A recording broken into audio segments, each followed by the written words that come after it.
Tip number one. Want to be a horrible writer?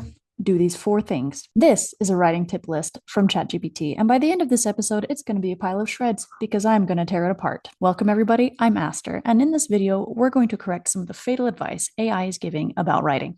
Number 1, stop writing if you don't have a clear plan. This may sound strange, but if you don't have a clear goal or purpose for your writing, you'll just burn yourself out. That's a lie. It's not about writing for the sake of writing. It is writing for the sake of writing. It's about having direction.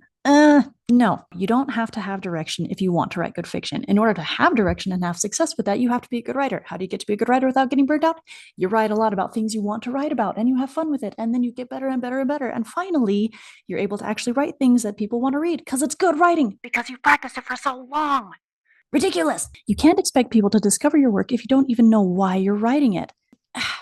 If you're writing poorly, even if you have an objective for it, it's still going to be poor writing and no one's going to want to read it. Surprise. It's like throwing a party and inviting no one. Clearly, ChatGPT has never ordered a pizza, made some hot chocolate, and binged a series by themselves. It's great. That's a party just for you. It's like writing something you want to write about, just for the sake of writing.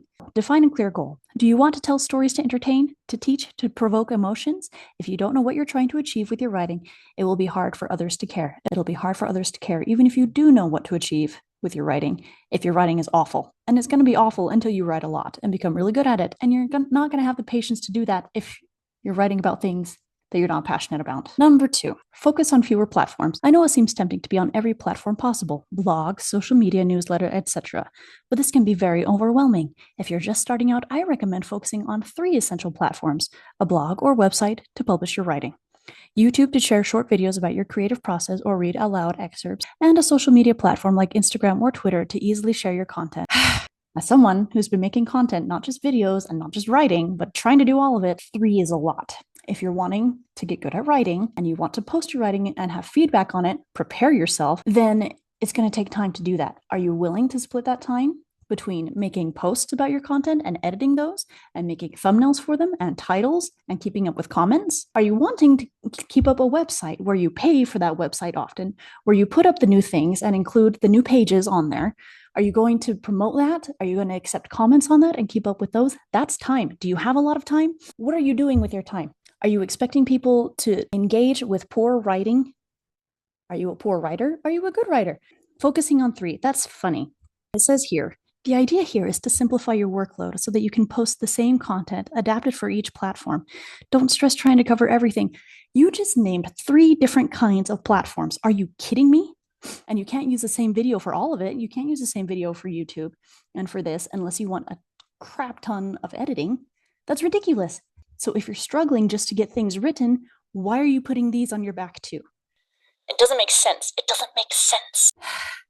The idea here is to simplify your workload so you can post the same content adapted for each platform. You can talk about the same content, but you're going to have to refilm everything and edit everything 3 separate times. You can do it. Don't do more than 3. That's a nightmare. I'm just trying to be realistic there. I don't know if that's right. If you just want people to read your writing, then why are you trying to make a YouTube empire? That could be hypocritical for me to say because I'm trying to do that. The idea behind short form content like Instagram and Twitter is to bring people to the medium form content, which is YouTube, right? They watch some more videos and they're like, oh yeah, that was an interesting excerpt. I want to read the whole thing. And then they go to your website.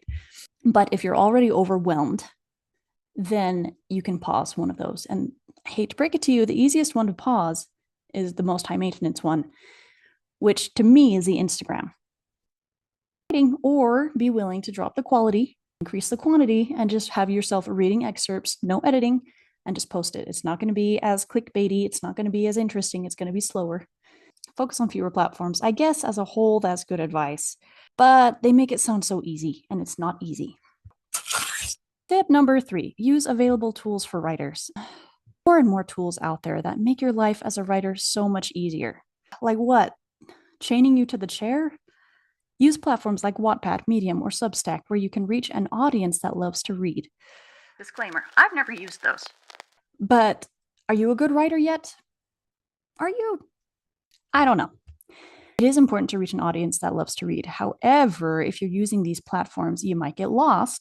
It might be worth it. That one might be useful. There are also tools to help you organize your time and ideas. like Trello or Notion. You can also use, I don't know, a cork board or a whiteboard or a piece of paper and a pen. You can even upgrade and use a pencil. Those ones erase. It says, today, being a writer isn't just about sitting down to write, but if you're unable to make yourself sit down and write, writing's not for you. Hate to break it to you. There it is. It is something you can learn, but it takes a lot of practice and a lot of sitting down and writing. There are programs that help you with style, grammar, and even suggest ideas when you're stuck. Why do you need those? Why do you need those? I don't understand. There are programs that help you with style, grammar, and even suggest ideas that when you're stuck. Okay, if they're helping you with style and grammar, and mostly with style, then it's not your style at all. It's the program style. Why would you do that? Write some more so that you have your own style. Is it that hard? It shouldn't be hard. If you like writing, it shouldn't be hard. What I'm saying is don't limit yourself to just writing. If you want to be a writer, why are you doing things other than writing? Except promoting your writing, which actually makes sense. Use these tools to improve and make your work more visible. That's marketing. That's the reason why you have an Instagram and a YouTube. Maybe I need to get into these, or maybe they're just as useless as they sound. They sound pretty useless. Number 4, give your writing real value. The last tip, and maybe the most important, and not just about writing for the sake of it. What? So what is valuable about writing if just the sake of writing is making it good for you? I don't understand. The last tip, and maybe the most important, is to give real value to your writing. It's not just about writing for the sake of it. If writing for the sake of it isn't enough, then why are you doing it? It's not going to make good money. Surprise! Even the most successful writers find new ways to give life to their stories. What does that even mean? Think of something unique you can offer your readers. Maybe a series of short stories. That's not unique. Interactive writing challenges. Those aren't unique anymore. Or perhaps telling a story from multiple perspectives. What? That's not unique. That hasn't been unique for decades. If you give readers good reasons to follow you, sooner or later, they'll give you a chance. That's such a chicken and egg. Give readers a good reason to follow you, and then they'll follow you. What?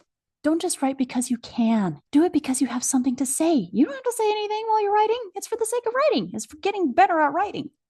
Something to share. It can be just for you. You don't have to write for somebody else. Give every word a purpose, and your audience will notice.